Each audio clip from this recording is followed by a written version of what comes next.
الحمدللہ رب العالمین والصلاة والسلام علی سید المرسلین وعلی آلہ وصحابہ اجمعین اما بعد فاعوذ باللہ من الشیطان الرجیم بسم اللہ الرحمن الرحیم۔ آج آیت نمبر 130 سے ہم سورۃ البقرہ کا مطالعہ کر رہے ہیں۔ گزشتہ ایک رکوع جس میں حضرت ابراہیم علیہ السلام کا ذکر شروع ہوا تھا، اللہ سبحانہ و تعالیٰ نے کلمات کے ذریعے سے ان کو آزمایا اور پھر امامت کا منصب عطا کیا، اور یہ بھی بتا دیا کہ جو ظالم ہوگا اس کو یہ امامت اور قیادت کا منصب نہیں ملے گا۔ اور پھر اس کے بعد حضرت ابراہیم علیہ السلام اور حضرت اسماعیل کعبہ کو تعمیر انہوں نے کیا، اور آخر میں پھر اللہ سبحانہ و تعالیٰ کی بارگاہ میں دعا کی،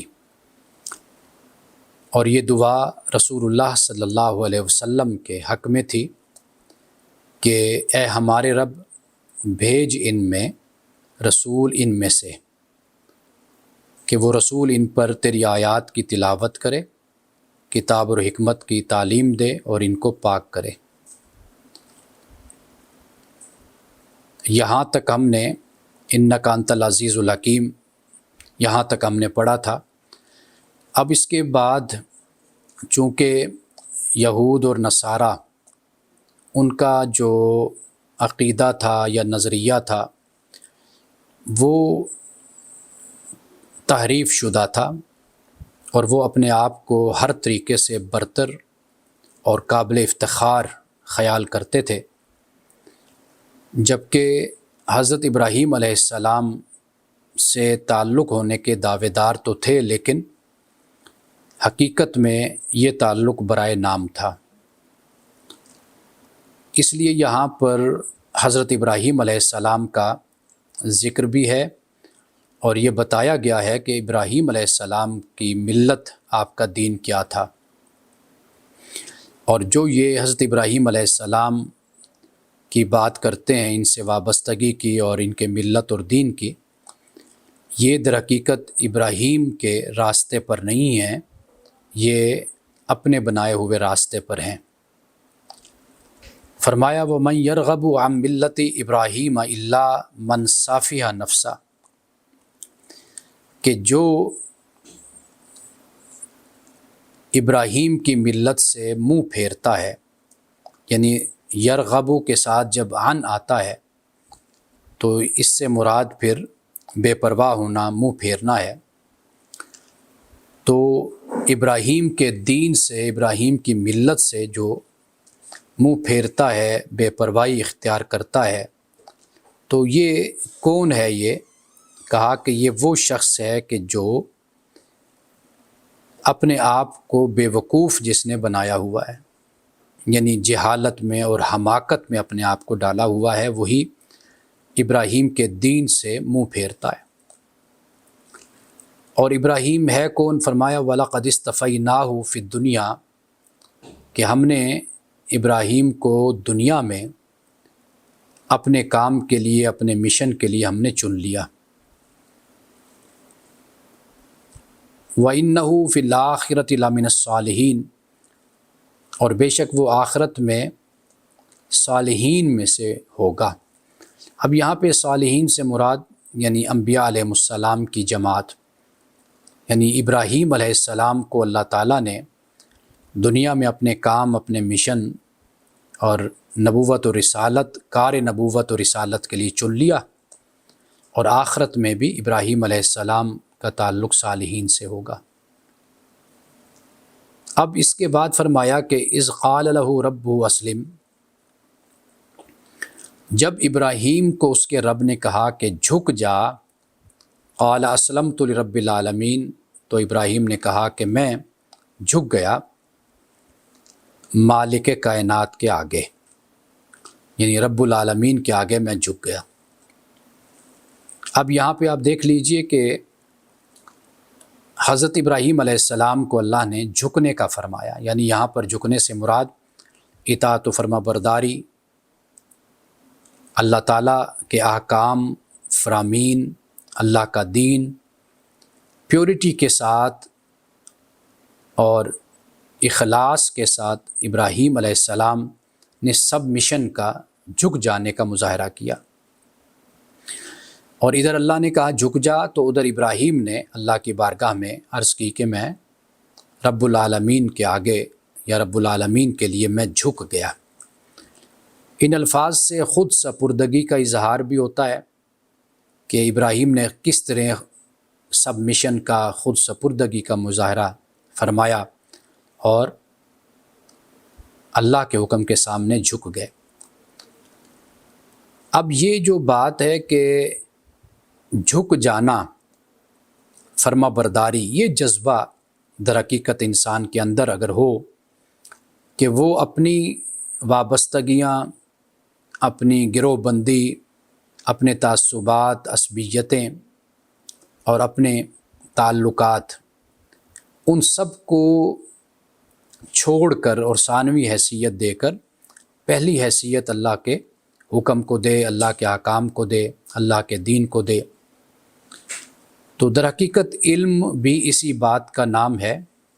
اور یہ بات میں ایک لیکچر میں بیان کر چکا کہ علم در حقیقت چیز کو اس طرح جاننے کا نام ہے کہ جیسے وہ ہے، یعنی جو اس کی حقیقت ہے، جو اس کی اصل صورت اور شکل اور حیت ہے، اس کو قبول کرنا، اس کو جاننا، یہ در حقیقت اس کو علم کہتے ہیں۔ رسول اللہ صلی اللہ علیہ وسلم اللہ کی بارگاہ میں یہی دعا کیا کرتے تھے کہ اللہم ارنا الاشیاء کما ہی، اے اللہ مجھے چیزیں دکھا جیسے وہ ہیں۔ تو یہ در حقیقت علم ہوتا ہے۔ تو یہ جو اپنی گروہ بندی، وابستگی، اپنا فرقہ، مسلک، واضح بات ہے کہ انسان ایک خاص ماحول میں پیدا ہوتا ہے، آنکھ کھولتا ہے، اس کے والدین کا بھی کوئی نہ کوئی نظریہ اور عقیدہ ہوتا ہے، ان کی بھی وابستگیاں ہوتی ہیں، اس کے رشتہ دار، اس کے بڑے، اس کے ہمسائے، وہ جہاں جاتا ہے، ملتا ہے، بیٹھتا ہے، اٹھتا ہے، تو حالات کے، ماحول کے اثرات انسان پر مرتب ہوتے چلے جاتے ہیں۔ لیکن انبیاء علیہ السلام کی جو سنت ہے وہ یہ ہے کہ بے شک انسان مشرکانہ ماحول میں بھی پیدا ہو، لیکن حقیقت کو پانے کی طلب تڑپ یہ انسان کو ضرور اس کی منزل اور اس کے مقصد تک اور حقیقی علم تک پہنچا دیتا ہے۔ حضرت ابراہیم علیہ السلام کا آپ سفر دیکھ لیجئے کہ آپ جس ماحول میں پیدا ہوئے وہاں پر شرک تھا، بدعات تھی، خرافات تھی، لیکن قرآن مجید بتاتا ہے کہ آپ نے سورج کو دیکھا، چاند کو دیکھا، ستاروں کو دیکھا، پہلے آپ نے فرمایا کیا یہ رب ہے؟ پھر آپ نے کہا نہیں، یہ ڈوبنے والا، یہ سورج، یہ چاند، یہ ستارے، یہ رب نہیں ہو سکتے۔ انی وجہت وجہ للذی فطر السماوات والارض حنیفا، فرمایا کہ میں نے تو اپنے آپ کو اسی کے لیے وقف کر لیا، اسی کی طرف میں نے اپنی پوری توجہ کر لی، اس ذات کی طرف جس نے آسمانوں اور زمین کو تخلیق کیا، پیدا کیا، یکسوئی کے ساتھ، حنیفہ۔ تو یہ در حقیقت جب ہم اسلام کی بات کرتے ہیں تو جھک جانے کی بات کرتے ہیں، تو یہاں پر جھک جانے سے یہ مراد ہے اپنے مسلک کو، اپنے مذہب کو، اپنے فرقے کو سب سے برتر اور بالا تر خیال کرنا، اور یہ سمجھ لینا کہ بس ہم ہی برتر اور اعلیٰ ہیں، تو بے شک عمل ہمارا جیسا بھی ہے، جو عمل سے ثبوت نہیں دینا، نہ علم سے دینا ہے، لیکن فقط ایک ایسی نفسیات میں جینا جو برتری کی نفسیات ہے۔ یہ اصل یہود کا رویہ تھا اور یہ ان کی سوچ تھی جسے قرآن پاک جگہ جگہ رد کرتا ہے۔ تو حضرت ابراہیم علیہ السلام نے دیکھیے کہ کس طرح قربانی دی، یعنی آپ کے چچا کہہ لیجئے جو بزرگ تھے، آزر، مشرک تھے، بتوں کا کاروبار کرتے تھے، اسی طرح آپ نے جو بت خانہ تھا اس میں بتوں کو توڑا تھا، بستی والے آپ کے خلاف ہو گئے، طے یہ پایا کہ ابراہیم کو آگ میں پھینک دو، تو ابراہیم علیہ السلام کو آگ میں ڈالا گیا، یا نارو کونی بردم و سلامن علی ابراہیم، ٹھنڈی ہو جا اور سلامتی والی ٹھنڈی ہونا۔ تو یہ قربانی ہوتی ہے حق پرست لوگوں کی کہ وہ حق کا ساتھ دیتے ہیں، یہ نہیں دیکھتے کہ کتنے لوگ ہیں کتنے نہیں ہیں، تھوڑے سے بھی ہوں نہ بھی ہوں، اکیلا ہو، اس لیے کہ انبیاء علیہ السلام کے ساتھ کوئی بڑی جماعت نہیں تھی۔ آپ دیکھ لیجیے حضرت نوح علیہ السلام کے ساتھ 950 سال تبلیغ کرنے کے بعد ایک چھوٹی سی کشتی، اور پھر حضرت لوط کو دیکھ لیجیے 150 سال تبلیغ فرمائی، کتنے لوگ تیار ہوئے۔ اسی طرح تمام پیغمبروں کو آپ دیکھ لیجیے، رسول اللہ صلی اللہ علیہ وسلم یعنی 13 سال آپ کے مکہ کے، اور پھر 2 سال 1.5 سال آپ دیکھ لیجئے کہ غزوہ بدر میں 313 تھے، تعداد 313 کی تھی، ان میں خالص جو مسلمان تھے صحابہ اکرام رضوان اللہ تعالی علیہم اجمعین، ان کی تعداد اور کم ہو جاتی ہے۔ 13 سال کی محنت کے بعد آپ اندازہ کیجئے کہ کتنے لوگ تیار ہوئے۔ تو لہٰذا لوگوں کی تعداد پر نظر نہیں رکھی جاتی، نظر اس پر رکھی جاتی ہے کہ آپ اللہ کے دین کے ساتھ کتنے جڑے ہوئے ہیں، حق اور سچائی کے ساتھ آپ اللہ کے پیغام کو لوگوں تک آپ کیسے پہنچاتے ہیں۔ فقط یہ ذمہ داری آپ کی۔ اب یہاں پہ اسی بات کو بیان فرمایا کہ اللہ نے، اس کے رب نے جب کہا جھک جا، تو وہ رب العالمین کے سامنے یہ کہہ کے جھک گیا کہ میں اپنے رب العالمین کے آگے اپنے آپ کو سرنگوں کرتا ہوں۔ وَوَصَّىٰ بِهَا ابراہیم و بنی و یعقوب، ابراہیم نے اور یعقوب نے اپنے بچوں کو نصیحت کی تھی، کس کی؟ بہا، اس ملت کی، دین کی نصیحت کی تھی۔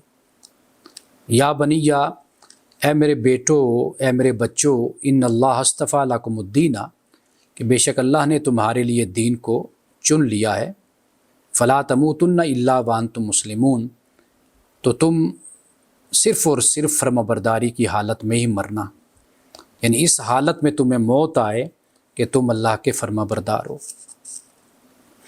اب یہ بات ذہن میں رکھیے کہ یہ پس منظر ہے قوم یہود کا۔ قوم یہود حضرت ابراہیم سے اپنی وابستگی اور اپنے تعلق کا بڑا اظہار کرتی تھی کہ ہم یعقوب کی اولاد ہیں، بنی اسرائیل ہیں، ہم موسیٰ اور عیسیٰ کو ماننے والے ہیں، موسیٰ کو ماننے والے ہیں، حضرت عیسیٰ علیہ السلام کو تو نہیں، یعنی موسیٰ اور موسیٰ سے پہلے حضرت داؤد، سلیمان، یعنی یہ تو خیر حضرت موسیٰ علیہ السلام کے بعد آتے ہیں، یعنی جتنے پیغمبر حضرت مسیح علیہ السلام سے پہلے کے ہیں ان سب کو مانتے ہیں، لیکن ان کی نہیں مانتے، بس ان کو مانتے ہیں۔ تو یہاں پر اسی بات کو قرآن پاک نے اس پس منظر میں یہ بیان فرمایا ہے کہ ابراہیم نے بھی اپنے بچوں کو اور یعقوب نے بھی اپنے بچوں کو کیا نصیحت کی تھی کہ تمہارے لیے اللہ نے دین کو چن لیا ہے، دین ایک ہی ہے، آدم سے لے کر محمد الرسول اللہ صلی اللہ علیہ وسلم تک دین ایک ہے۔ ان الدین عند اللہ الاسلام، بے شک اللہ کے نزدیک جو دین ہے وہ دین اسلام ہے۔ یہ بات ہو گئی۔ افغیر اللہ ابتغی، افغیر اللہ، کیا اللہ کا جو دین ہے اس کو چھوڑ کر کیا یہ کسی اور دین کو پسند کرتے ہیں؟ تو فرمایا کہ یہ جو کائنات ہے یہ خدا کے سامنے ہی جھکی ہوئی ہے۔ یہ بات بھی اب ذہن میں رہنی چاہیے۔ تو دین وہی ہے جو محمد رسول اللہ صلی اللہ علیہ وسلم لائے ہیں، اور انسانیت کی نجات اب اسی دین کے ساتھ ہی وابستہ ہے۔ تو یہاں اسی بات کو یہود کو باور کرائی گئی کہ ابراہیم اور یعقوب دین کی نصیحت کر گئے تھے، تمہارے اپنے بنائے ہوئے جو مذہب ہے، نظریات ہیں، ان کی نصیحت ابراہیم نے نہیں کی تھی، جو ملاوٹ شدہ ہے۔ اب اس کے بعد فرمایا کہ ام کنتم شہداء اذ حضر یعقوب الموت، کیا تم اس وقت موجود تھے جب یعقوب اس دنیا سے رخصت ہو رہا تھا؟ یعنی حضرت یعقوب علیہ السلام کو جب موت آئی یا موت کا وقت تھا آپ کی وفات کا، کیا تم اس وقت موجود تھے؟ کیا فرمایا حضرت یعقوب نے؟ اذ قال لبنیہ، یاد کرو اس وقت کو جب وہ اپنے بچوں سے فرما رہے تھے، بیٹوں سے کیا فرما رہے تھے؟ ما تعبدون من بعدی، کہ تم میرے بعد کس کی بندگی کرو گے، کس کی عبادت کرو گے؟ قالوا نعبد، انہوں نے کہا کہ ہم عبادت کریں گے الہ کا و الہ آبائی کا، تیرے الہ کی، معبود کی، اور تیرے آبا کے معبود کی۔ آبا کون؟ ابراہیم، اسماعیل اور اسحاق۔ الہ واحدہ، اس کی جو ایک معبود ہے، ہم تو اس کی عبادت کریں گے۔ اور پھر اس کے بعد فرمایا کہ وَنَحْنُ لَهُ مُسْلِمُونَ، اور ہم اسی کے فرما بردار ہیں۔ بار بار اسی بات ہی کو بیان کیا جا رہا ہے، دین ابراہیمی کو، اسلام کے حقیقی تصور کو، اور دین کیا ہے اس کو ابراہیم، یعقوب، عیسیٰ، اسحاق، اسماعیل کیا نصیحت کر کے گئے اپنی اولادوں کو، اپنے بچوں کو، وہ بیان کر دیا۔ یعنی یہاں پر کلی تردید کر دی گئی یہود کے بنائے ہوئے اپنے عقائد اور نظریات کی۔ انسان در حقیقت اپنے نفس سے دھوکہ کھاتا ہے، اور انسان کے اندر جو یہ برتری کی سوچ ہے، اپنے آپ کو دوسروں پر مسلط کرنے کی، اپنے نظریات اور خیالات کی، اور انسان جو اس کے پاس ہوتا ہے فکر و فلسفہ، وہ اس کو دوسروں پر ہمیشہ غالب کرنے کی کوشش بھی کرتا ہے، اس وقت کہ جب وہ خود اندر سے انتشار و افتراق کا شکار ہوتا ہے۔ اب اس کے پاس کچھ ایسی چیز تو ہوتی نہیں ہے کہ جو دکھائے لوگوں کو، جس سے پتہ چلے کہ ہاں یہ لوگ بھی صاحب کردار ہیں، صاحب اخلاق ہیں، صاحب علم ہیں، وہ چیز تو ہوتی نہیں ہے۔ اب باقی یہ کچھ رہ جاتا ہے جو بڑوں کا افتخار اور فخر ہوتا ہے، کام بڑوں نے کیا ہوتا ہے، لیکن برتری اور فخر وہ آنے والے اپنے لیے خاص کر لیتے ہیں۔ یہ نہیں خیال کرتے کہ بڑوں کو اگر یہ مقام و مرتبہ ملا تھا تو وہ ان کے اپنے اخلاق اور کردار اور دین پر پختگی اور استقامت کی وجہ سے ملا تھا۔ وہ اس بات کو نہیں دیکھتے، بس وہ جو سلسلہ ایک چل رہا ہوتا ہے، بس اسی کو لے کر عمل کو، اخلاق کو اور عقیدے کو اس میں سے نکال دیتے ہیں، تو بس پھر باقی جو رہ جاتا ہے وہی افتخار اور فخر کی باتیں اور تکبر اور کبر کی باتیں رہ جاتی ہیں۔ اب یہاں پہ دیکھ لیجئے کہ حضرت یعقوب نے وفات کے وقت بھی اپنے بچوں سے پوچھا تھا، اور ما تعبدون من بعدی، کہ تم کس کی عبادت کرو گے میرے بعد۔ ماں کا جو لفظ ہے، یعنی یہ ایک جانچ اور ایک پڑتال کا انداز ہے، امتحان کا، کہ تم کس کی عبادت۔ یہ نہیں فرمایا کہ تم اس کی عبادت کرو یا کرنا جو میرا معبود ہے، یہ نہیں فرمایا، فرمایا تم کس کی عبادت کرو گے۔ اس سے بات مزید کھل کر سامنے آ جاتی ہے کہ حضرت یعقوب کے بچوں نے پھر خود یہ کہا کہ بھئی ہم آپ کے اور آپ کے آبا ابراہیم، اسماعیل، اسحاق کے جو معبود ہے، ہم اس کی عبادت کریں گے۔ خدا نخواستہ کسی اور کی بات ہوتی تو بیان کر دی جاتی کہ کس کی تم عبادت کرو گے، تو انہوں نے بتا دیا کہ بھئی ہم اس رب کی عبادت کریں گے۔ یہاں ایک بات ہمیں اور بھی سمجھ آ جاتی ہے، وہ یہ ہے کہ جیسے حضرت یوسف علیہ السلام نے کہا کہ بھئی میں واتبعت ملت آبا ابراہیم و اسحاق و یعقوب کے، میں نے پیروی کی اپنے آبا کے راستے کی، ابراہیم، اسحاق اور یعقوب کے، تو گویا کہ اگر بڑے صحیح راستے پر ہوں، راہ راست ہوں، تو ان کی پیروی کرنے میں کوئی حرج نہیں ہے۔ تو بڑوں سے کوئی عداوت، کوئی دشمنی تو نہیں ہوتی کہ بھئی آپ بڑوں کی بات نہیں مانیں گے یا بڑوں کے نقش قدم پر نہیں چلیں گے۔ اگر آپ چلیں گے تو لوگ کہیں گے دیکھو بھئی یہ نابینا ہے، یہ تو مقلد محض ہے، یہ تو بس اس نے بڑوں کا راستہ اختیار کر لیا ہے، یہ روشن خیالی کے خلاف بات ہو جائے گی۔ نہیں، اصل جو بات ہے وہ یہ ہے کہ آپ بڑے صالحین ہیں، عابدین ہیں، اللہ کے نیک بندے ہیں، تو اچھائی کے راستے پر عمل کرنا ہے، چلنا ہے، ان کی پیروی کرنی ہے، کوئی حرج نہیں ہے۔ لیکن جو غیر مشروط اطاعت اور فرمانبرداری ہے وہ اللہ اور اس کے رسول کی ہے۔ تو ہم اپنے بڑوں کی فرمانبرداری بھی اگر کریں تو وہ اللہ اور اس کے رسول کے احکام اور فرامین، اس کی روشنی میں، ہدایات کی روشنی میں ہم فیصلہ کریں گے۔ کہ ہمیں کس بات میں بڑوں کی پیروی کرنی اور کس بات میں بڑوں کی پیروی نہیں کرنی۔ کنڈیشنل جو اطاعت ہے وہ بڑوں کی ہے، انکنڈیشنل نہیں ہے۔ لیکن اچھی بات آپ کو اپنی والدہ سے ملتی ہے، اپنے والد سے ملتی ہے، تو ضرور آپ اس اچھی بات کو، اس اچھی روایت کو آپ قائم رکھیں، اس پر کوئی پابندی نہیں ہے۔ تو لہٰذا اعتدال کا راستہ سب سے بہتر راستہ ہوتا ہے۔ آبا کو، اجداد کو اس لیے بھی رد نہیں کر دینا چاہیے کہ لوگ کیا کہیں گے کہ بھئی یہ تو فرسودہ خیالات کا ہے، تو روشن خیالی کا پتہ نہیں چلے گا، اس لیے بھی نہیں۔ اور آنکھیں بند کر کے بھی اپنے آبا کی پیروی نہیں کرنی چاہیے۔ جانچ پڑتال، تحقیق، ریسرچ یہ ضرور ہوتی رہنی چاہیے، اس کی بھی ضرورت رہتی ہے۔ لیکن ہم بات کر رہے ہیں انبیاء علیہ السلام کی۔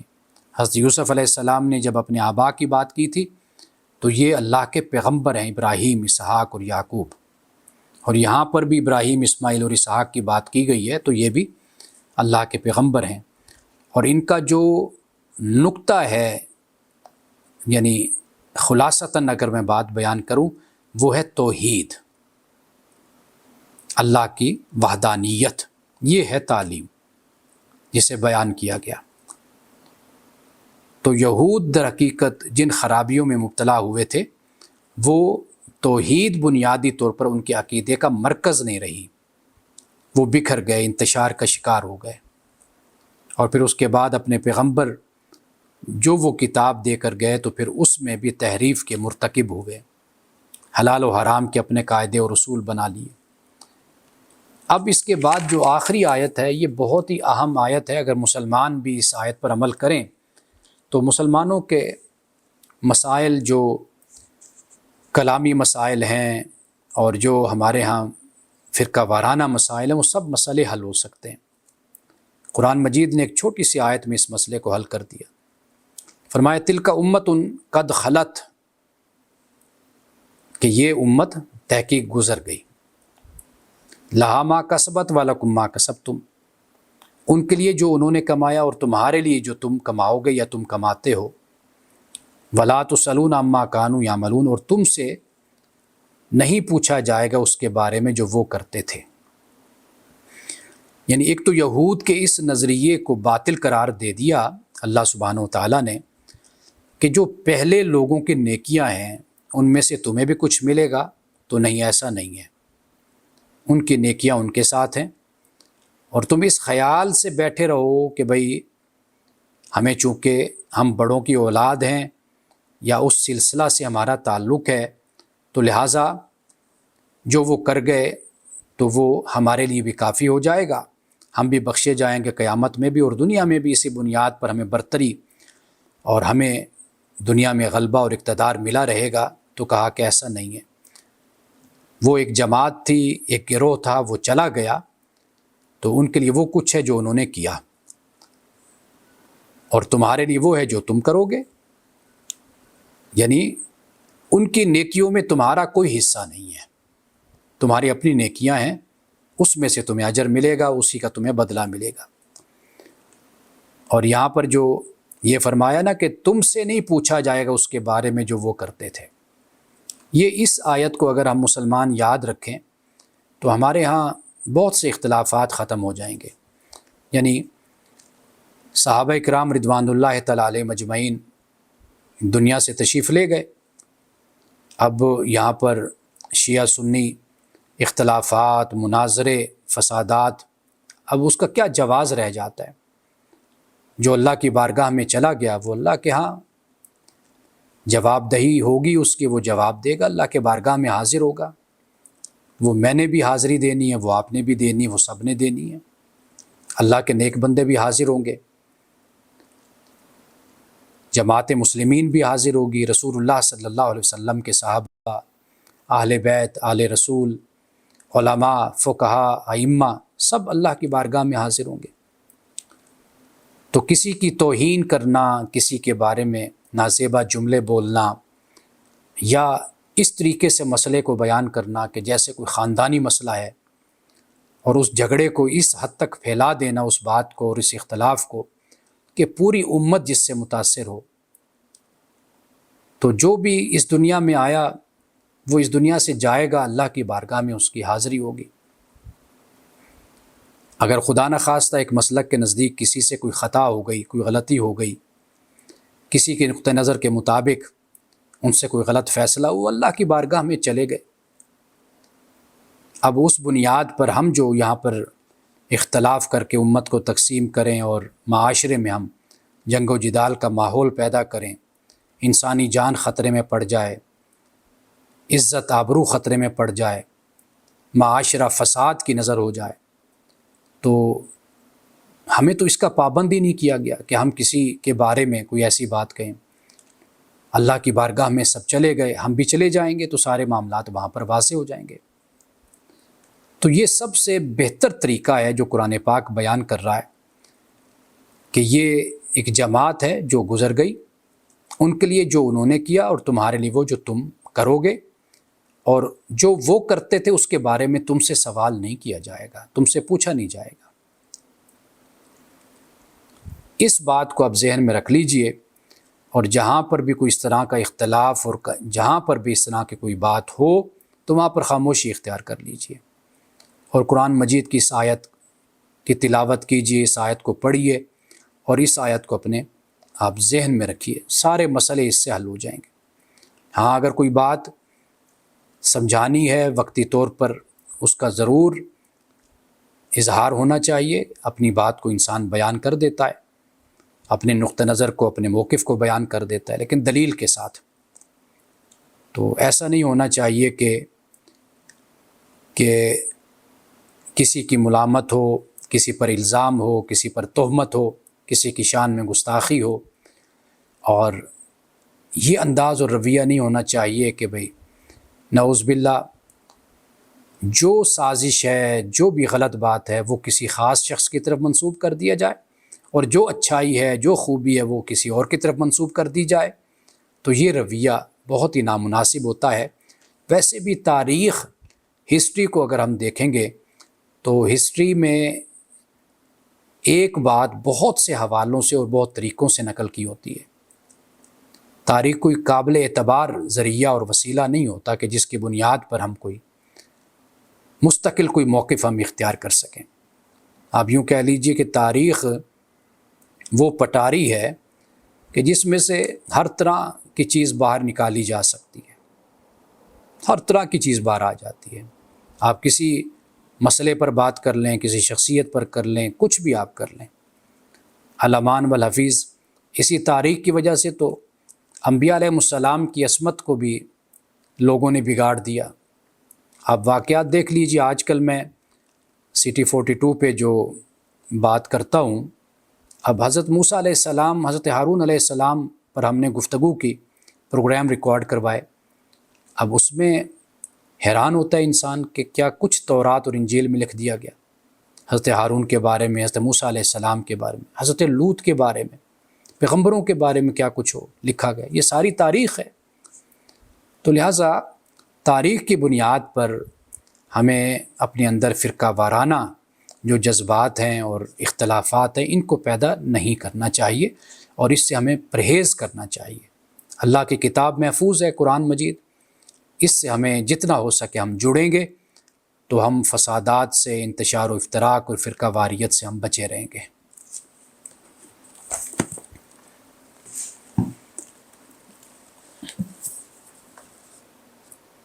امام بخاری کی یہ کتاب الادب المفرد، اس میں ہم جس باب کا مطالعہ کر رہے ہیں اور جو گفتگو کا سلسلہ جاری ہے وہ یہ ہے کہ قطع رحمی، تعلقات قطع کرنا، کاٹنا، ختم کرنا۔ آج جو ہم باب پڑھ رہے ہیں یہ ہے کہ باب من ہاجر اخاہ سنتاً، اپنے بھائی سے 1 سال تک قطع تعلق کرنا۔ حضرت ابو خراش سلمی سے روایت ہے کہ انہوں نے رسول اللہ صلی اللہ علیہ وسلم کو یہ فرماتے سنا کہ من ہاجر اخاہ سنتاً، جس نے اپنے بھائی سے 1 سال تک تعلق کو ختم کیے رکھا، فہو کصف کی دمہ، تو یہ عمل اس کا خون کرنے کی طرح ہے، اس کا خون بہانے کی طرح ہے۔ یعنی یہ اتنا بڑا گناہ ہے کہ اگر کوئی شخص کسی کا قتل کر دیتا ہے تو گویا کہ 1 سال اپنے بھائی سے تعلق قطع رکھنا یہ ایسے ہی ہے، اتنا بڑا گناہ ہے اس کا۔ اور یہ فرمایا کہ اسلم قبیلے کے ایک صحابی رسول ابو خراش نے نبی اکرم صلی اللہ علیہ وسلم سے بیان کیا، یعنی آپ سے روایت کیا، آپ صلی اللہ علیہ وسلم نے فرمایا کہ ہجرت المسلمی سنتاً قدمی ہی، مومن کو 1 سال تک چھوڑنا اسے قتل کرنے کے مترادف ہے۔ یعنی یہاں پر بھی اسی بات کو بیان فرمایا کہ یہ بہت ہی بڑا گناہ ہے، گناہ کبیرہ ہے کہ بے وجہ اور خام خواہ ایسے ہی اپنے بھائی سے تعلق کو منقطع کر لینا۔ ایک ہوتا ہے کہ شر اور فساد سے اپنے آپ کو بچانا، کہ کوئی صاحب ہیں وہ بہت بڑے فسادی ہیں، شریر ہیں، شر پسند ہیں، اور اپنے آپ کو خام خواہ بحث سے، مناظرہ سے، جنگ و جدال سے اپنے آپ کو بچا کر رکھنا، یہ ایک علیحدہ بات ہوتی ہے۔ ایک ہے بے وجہ خام خواہ اپنے تکبر، نخوت، اپنے پیسے اور اپنی شان اور وقار کی بنیاد پر تعلقات کو منقطع کر لینا۔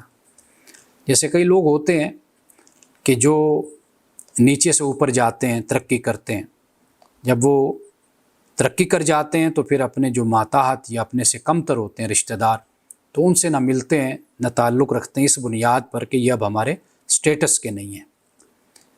تو لہٰذا جو ایکسیپشنل صورتیں ہوتی ہیں وہ ہمیشہ اپنی جگہ پر موجود رہتی ہیں، اور ایکسیپشنل پر کبھی قانون کا اطلاق نہیں کیا کرتے، قانون اس کو خود استثناء دیتا ہے۔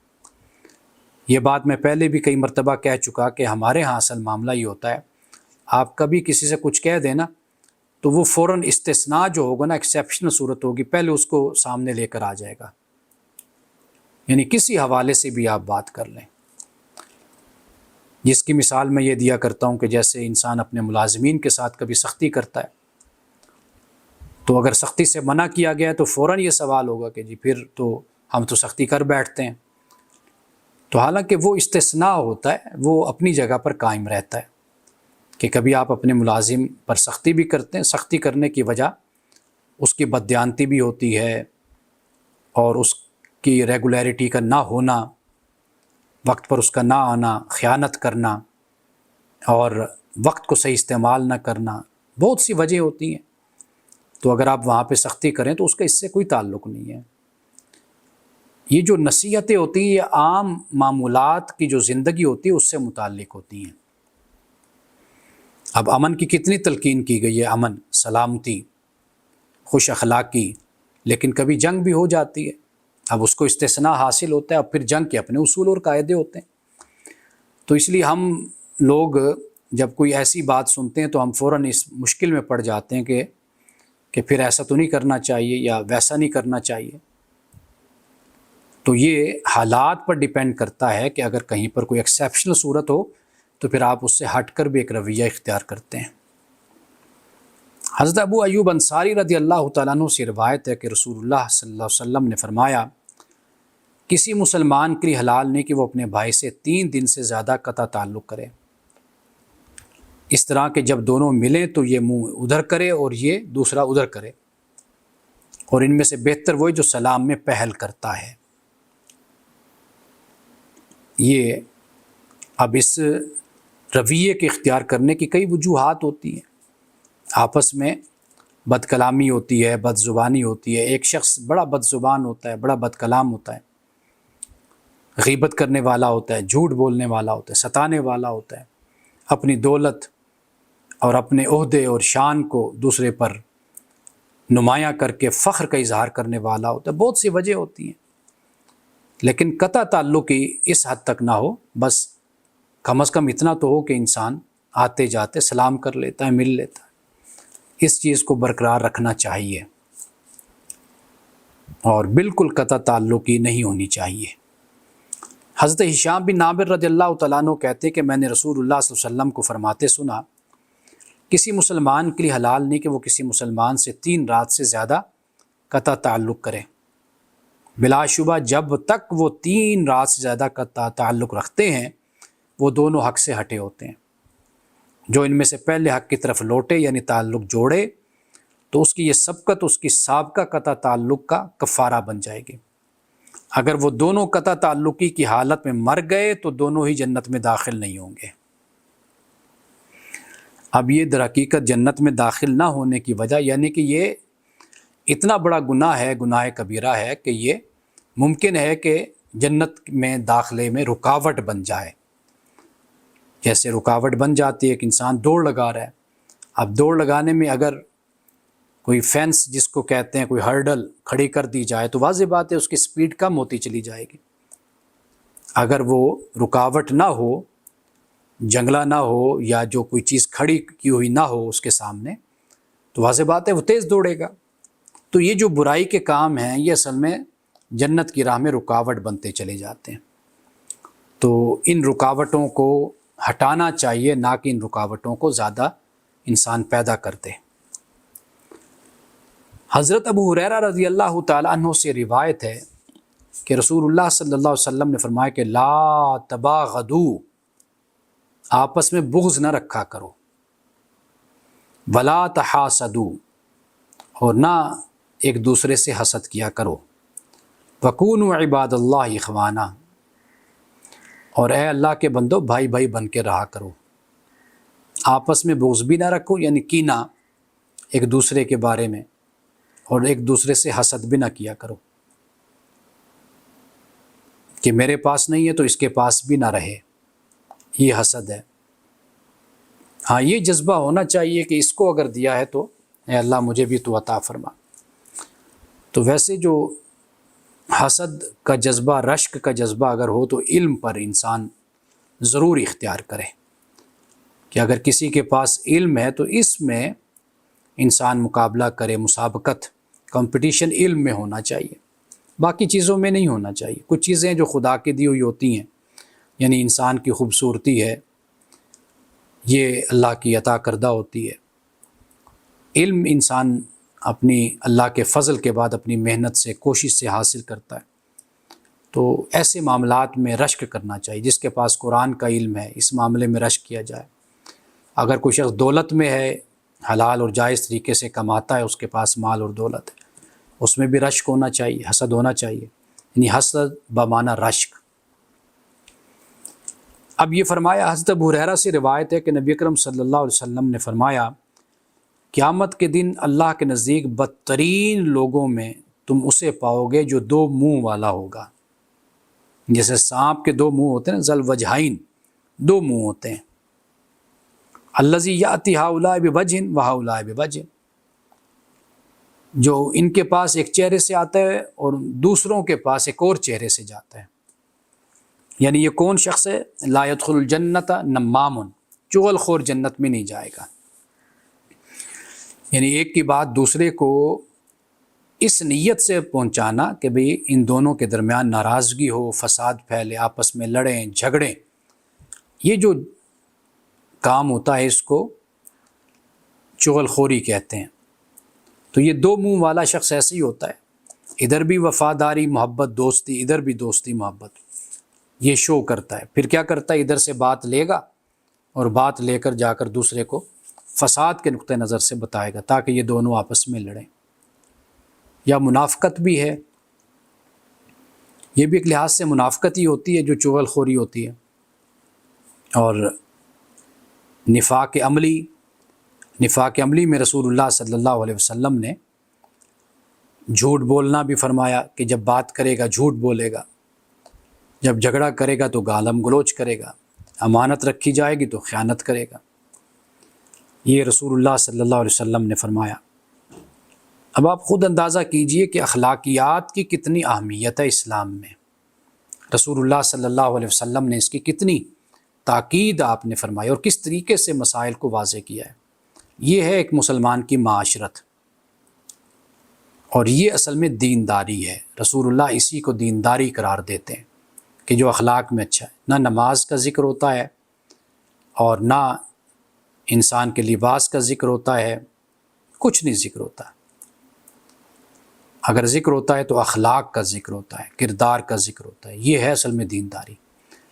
تو ہم جب تک دینداری اخلاق میں نہیں ڈھونڈیں گے یا اخلاق کو دینداری نہیں قرار دیں گے، اس وقت تک یہ ڈائیکوٹمی جس کو ہم کہتے ہیں یہ رہے گی ہمیشہ معاشرے میں۔ آپ کسی داڑھی والے پر اعتبار نہیں کر پائیں گے، ٹوپی والے پہ اعتبار نہیں کر سکیں گے، آپ کبھی نماز پڑھنے والے پر نہیں کریں گے۔ کیوں؟ اس لیے کہ اخلاق بالکل دینداری سے علیحدہ ہو گیا، یہ چیزیں علیحدہ بن گئی۔ تو لہٰذا یہ سب کچھ بہت اچھا ہے، نماز روزہ، اس میں کوئی شک نہیں ہے، مسلمان اس میں کیا اختلاف کر سکتا ہے، لیکن یہ چیزیں ہیں آپ کی ذات سے متعلق، یعنی ان کا تعلق معاملات سے نہیں بنتا، یعنی کہ آپ نماز پڑھیں گے آپ کا ذاتی تعلق ہوگا، ذاتی معاملہ ہے آپ کا کہ آپ نماز پڑھ رہے ہیں، خدا کو آپ نے جواب دینا ہے۔ آپ نہیں پڑھیں گے تو خدا کی بارگاہ میں حاضری ہوگی، جواب دہی ہوگی، یہ آپ کا اور آپ کے خدا کا معاملہ ہے۔ لیکن دکان پر بیٹھے ہیں یا کاروبار کر رہے ہیں یا کچھ بھی کر رہے ہیں یا کوئی بھی معاملہ ہے، سیاسی ہے، مذہبی ہے، جب بندے کا بندے سے تعلق کا معاملہ ہے نا، وہ در حقیقت بہت زیادہ حساس معاملہ ہوتا ہے، اس کا بڑا خیال رکھنا چاہیے۔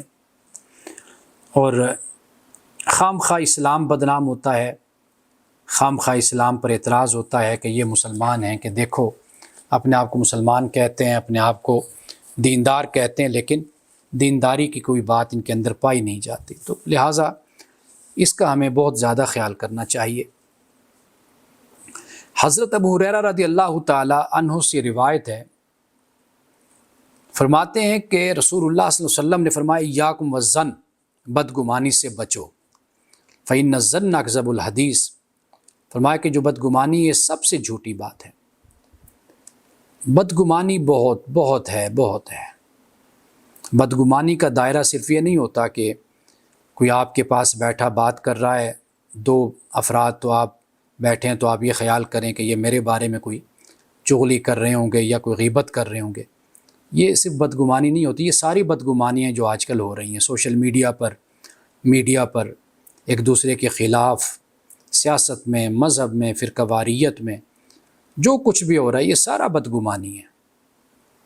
اور ہم بالکل ایک دینی تعلق کو بھلا بیٹھتے ہیں، سیاسی جماعت کا تعلق اب اتنا حاوی ہو گیا ہم پر، تو دینی تعلق ہم سے بالکل پس پش چلا گیا، بھول گئے ہم کہ ہم مسلمان ہیں، ہم انسان ہیں، ہمارا ایک اسلام کا تعلق ہے، ہم کچھ احکام ہیں جن کے ہم پابند ہیں، دونوں پابند ہیں، وہ بالکل پس پش چلا گیا۔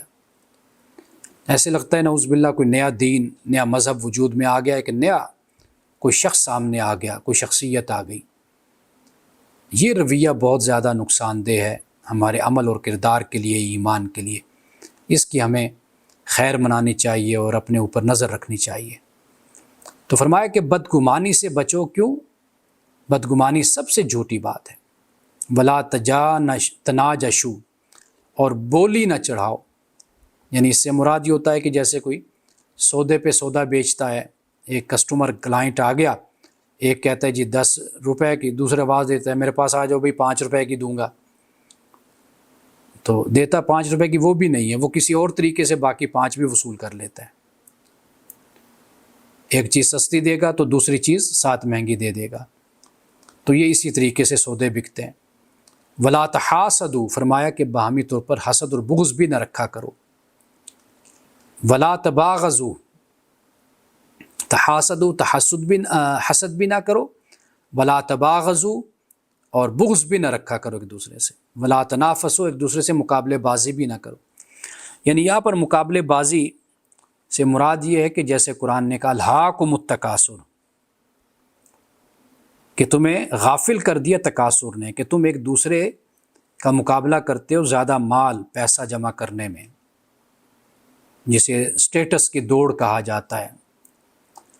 تو فرمایا کہ اس چیز نے تمہیں غافل کر دیا، حتیٰ زرتم المقابر، یہاں تک کہ تم قبروں میں جا پہنچے۔ ہوتا ایسے ہی ہے انسان کا معاملہ۔ کئی دفعہ بڑی حیرانی ہوتی ہے کہ یہ جو ہوس، لالچ اور حرص ہے انسان کو، یہ جو بیماری ہے، بڑے بڑے بوڑھے لوگوں میں یہ بیماری دیکھی ہے، شاید آگے ان کے پاس جینے کے لیے 10 سال 5 سال 2 سال ہی شاید نہ ہوں، لیکن ایسے لگتا ہے کہ شاید یہ عمر خضر لے کر دنیا میں آئے ہوئے ہیں۔ رسول اللہ صلی اللہ علیہ وسلم نے فرمایا مجھے تم پر فقیری کا ہرگز ڈر نہیں ہے، غربت کا۔ مجھے تمہارے بارے میں اس چیز کا خدشہ ہے کہ دنیا تم پر امڑ آئے گی، بہت دنیا تمہیں ملے گی، اور تم پھر اس میں مقابلے بازی شروع کر دو گے، تنافس، زیادہ کمانا، زیادہ اکٹھا کرنا، جوڑنا، اور نتیجتاً پہلی امتوں کی طرح تباہ ہو جاؤ گے۔ یہ حضور علیہ الصلوۃ والتسلیم نے صحیح البخاری میں یہ بات بیان فرمائی کہ مال اور دولت کا ہونا کوئی بری بات نہیں ہے۔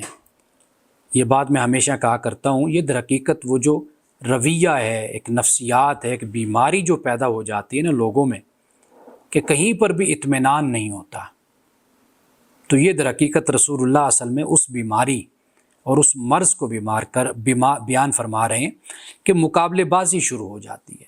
قرآن پاک نے اس کو پسند نہیں کیا۔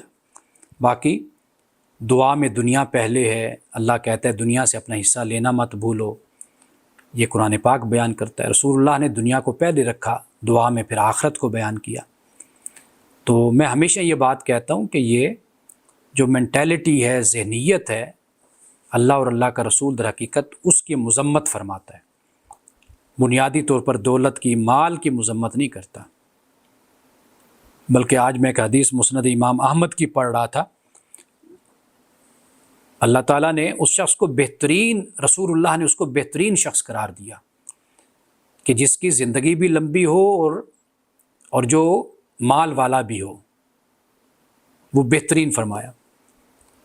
زندگی بھی اس کی لمبی ہے، مال بھی ہے، علم بھی ہے، یہ آپ نے پسند فرمایا اس چیز کو، مال و دولت بھی ہے، عمر بھی لمبی ہے۔ تو ایسا نہیں ہے، حدیث کا بھی پھر بیک گراؤنڈ پس منظر ہوتا ہے، وہ ضرور ہمیں دیکھنا بھی چاہیے کہ کہیں پر رسول اللہ نے اگر مذمت فرمائی تو اس کا پس منظر کیا ہے، کہیں پر تحسین فرمائی ہے، دولت کی، لمبی عمر کی تحسین فرمائی ہے، تو اس کا پس منظر کیا ہے۔ تو پس منظر کو ضرور سامنے رکھا جائے تو پھر بات واضح ہو جاتی ہے۔ ہم جب بات کو اچک لیتے ہیں نا، تو اچکنے سے بات پھر الجھ جاتی ہے، پھر اپنے صحیح معنی اور مفہوم میں واضح نہیں ہوتی۔ تو ولا تدابرو، اور فرمایا اور ایک دوسرے سے پیٹھ بھی نہ پھیرا کرو، یعنی پیٹھ پھیرنے سے کیا ہے، ناراض نہ ہوا کرو ایک دوسرے سے، منہ نہ موڑا کرو۔ یہ جو عادت ہوتی ہے ناراض ہو جانا، اور پھر کئی دن ناراض ہونا، نا کا مسئلہ بنا لینا، جھگڑتے رہنا، ذاتیات کا مسئلہ اور ایشو بنا لینا، تو فرمایا کہ ولا تدابرو، پیٹھ بھی نہ دکھایا کرو، وکونوا عباد اللہ اخوانا، اور اللہ کے بندے بھائی بھائی بن جاؤ، اور بھائی بھائی بن کر رہو۔ یہ رسول اللہ صلی اللہ علیہ وسلم نے ہمیں اس بات کی تلقین فرمائی ہے۔ اب یہ آخری حدیث ہے، میں یہ بیان کرتا ہوں، بلکہ یہاں سے انشاءاللہ تعالی ہم آئندہ گفتگو کا آغاز کریں گے، اور یہ بھی ابھی باب اسی حوالے سے ہی چل رہا ہے، یعنی قطع تعلقی کے حوالے سے۔ اور پھر یہ بھی آگے فرمایا کہ قطع تعلقی ختم کرنے کے لیے سلام کافی ہے، سلام، افش السلام، سلام پھیلاؤ۔ یہ بھی ایک بڑی تربیت ہے اس کے اندر بھی، کیونکہ اکثر سلام لوگ جو نہیں کرتے، بہت سے ایسے لوگ ہوتے ہیں کہ جو اس نخوت اور تکبر کا شکار ہوتے ہیں کہ ہمیں کوئی آ کر سلام کرے گا تو ہم سلام کریں گے۔ تو یہ سلام بھی انسان کی جو ایگو ہوتی ہے، انسان کے اندر جو ایک شیطنت کہہ لیں، ایک برتری ہوتی ہے، اس کو سلام توڑتا ہے کہ السلام علیکم کہنا، دوسرے کو متوجہ کرنا۔ دوسرا کیا ہوتا ہے، محبت بھی آپس میں، ایک جسے کہتے ہیں کہ ایک انس پیدا ہو جاتا ہے ایک دوسرے کے ساتھ، ایک ایسا ماحول بن جاتا ہے جس میں اجنبیت ختم ہو جاتی ہے، وہ بھی بڑا فائدہ ہوتا ہے اس سے۔ تو اس لیے رسول اللہ نے فرمایا افشوا السلام اطعموا الطعام، کھانا کھلایا کرو اور سلام کو پھیلاؤ، یہ اس سے محبت پیار پیدا ہوتا ہے۔ اور آخر میں یہ اعلان آپ سن لیں، وہ یہ ہے کہ آج سے ہم میرج گائیڈنس کورس ہم شروع کر رہے ہیں. 7:30 بجے آج پہلا میرا لیکچر ہوگا اور یہ 10 اس کے سیشنز ہوں گے. آج کا جو سیشن ہے وہ اسلام کا تصور نکاح ہے. کل پھر لیکچر ہوگا کوکب شہزاد صاحبہ کا، ان کا بھی ٹاپک اسی طرح کا ہے خاندانی زندگی کے حوالے سے. اس میں سائیکالوجسٹ بھی آئیں گی، اس میں گائناکالوجسٹ بھی آئیں گی، اور اس میں لائر بھی ہیں، اس میں عالم دین بھی ہیں. آخری جو سیشن ہوگا اس میں نکاح فام، وہ میں پڑھاؤں گا. یہ ہر ہفتے 2 دن ہوگا، ہفتہ اور اتوار. اگرچہ اس کی فیس ہم نے 1000 روپے رکھی ہے، تو لیکن یہ ہے کہ 1000 روپے برائے نام فیس ہے، اس لیے رکھی ہے پورے 10 سیشنز کی، کہ بس ذرا آنے والے کو یہ پتہ ہو کہ چلے میں نے کچھ فیس اس کی پے کی ہے ہم نے. تو یہ آپ لوگوں کو بھی دعوت ہے، گروپ میں شیئر کر دوں گا، اگر کوئی سننا چاہے، شریک ہونا چاہے. تو آج ہمارا سیشن 7:30 بجے. منڈے کو میں آپ کو بتا دوں، منڈے کو اور ٹیوزڈے کو، ان 2 دنوں میں 5 بجے یا 5:30 وہ میں ٹائم بھیج دوں گا. میرا بیٹا ہے شارق رسول، اس کا لیکچر ہوگا ہفتے میں 2 دن، ہاؤ اسٹیٹس آر گورنڈ، ریاستیں کیسے چلائی جاتی ہیں. اس نے یہ کتاب ٹرانسلیٹ کی ہے اردو میں، تو اس پہ اس نے 8 لیکچرز اپنے ارینج کیے ہوئے ہیں. تو ہر ہفتے 2 لیکچر ہوں گے، اپنا منڈے کو اور ٹیوزڈے کو. یعنی اس طرح ہفتہ اتوار 2 دن 7:30 بجے میرج گائیڈنس کورس ہوگا، اور پیر اور منگل 2 دن 5 یا 5:30 بجے، ابھی ٹائم میرے ذہن میں نہیں، میں آپ کو بھیج دوں گا. ان 2 دنوں میں لیکچر ہوگا ہاؤ اسٹیٹس آر گورنڈ، اس کے مختلف موضوعات پر. جو لوگ شوق رکھتے ہیں آپ میں سے وہ اس میں شریک ہو سکتے ہیں. یہ بڑے اچھے لیکچرز ہیں اور ٹاپک بھی جو ہیں یہ بہت اچھے ہیں. السلام علیکم ورحمۃ اللہ وبرکاتہ.